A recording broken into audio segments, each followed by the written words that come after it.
Have you ever felt like something or someone was watching you, even when no one was around? That night at school taught me that some forgotten doors should never be opened. I work as a janitor at a state school in the interior of Minas Gerais, the kind that always seems too cold, even in the summer. The building is old, with corridors that creak even when there's no wind, and rooms that have been closed for years, accumulating a musty, mysterious smell. One typical night, around 11 p.m., I was making my last rounds when I noticed the light in the north hallway flicker. Nothing new, but something caught my attention. The door to room 14, which I knew had been locked with a chain since long before I was born, was ajar. The latch rattled softly in the wind, as if calling me. On the door, there was accumulated dust and handprints, small, like a child's. I thought it was some prank or a trespassing student, but the padlock was still hanging from the chain, intact, no sign of a break. And yet, the door was gone. Curiosity got the better of me. I pushed slowly, and the creaking sound that came from it sent shivers down my spine. The room was plunged into darkness, except for one spot, the desk at the back, illuminated by a shaft of moonlight escaping through the room. On the dusty wood lay an old notebook bound in faded leather. There was something unsettling about the object. It didn't look dirty nor old. It looked preserved, as if time had stopped just for it. I picked up the notebook. The pages were filled with notes, all written in the same round, delicate handwriting. Stories, reflections, lists of names. It looked like some student's diary. But then I saw it.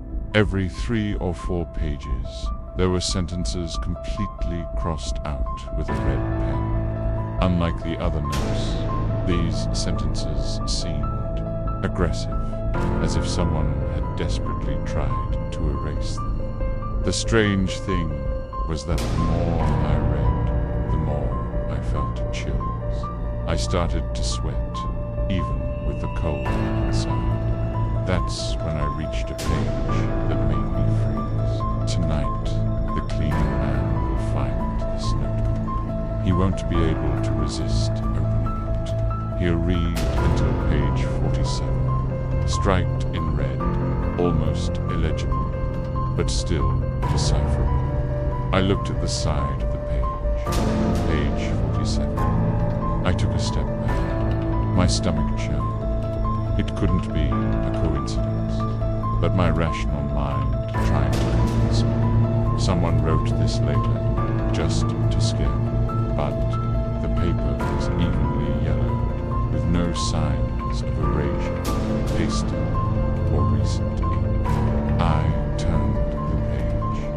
If he continues, his name will appear here, also crossed out in red, and there below, slowly, as if it were being printed before my eyes. My name appeared, letter by letter. I dropped the notebook. I heard a sharp crack, like wood break. The chair behind me moved sliding a few inches.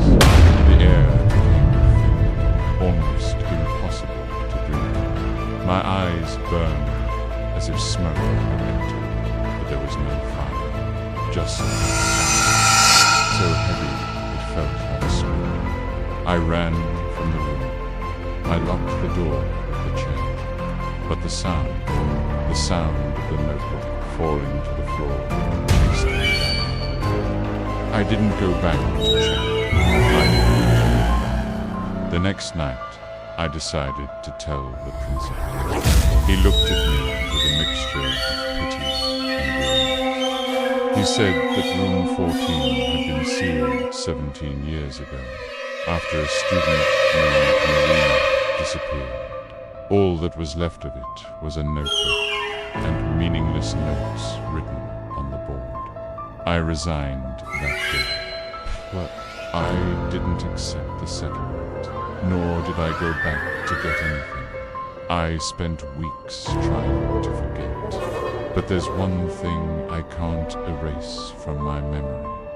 A few days later, I received an envelope with no return address. Inside was a single sheet of paper torn from a notebook, written on it in a rounded word spelling. Come back. Now you write the next page. Since then, I've been unable to touch. I only sleep with the lights on, and every now and then I receive new pages, always with names crossed out. Some I recognize from the news, people who died tragically, others not yet. But there's one name that appeared this morning, yours. You've read this far, page 47. And now the next one is yours.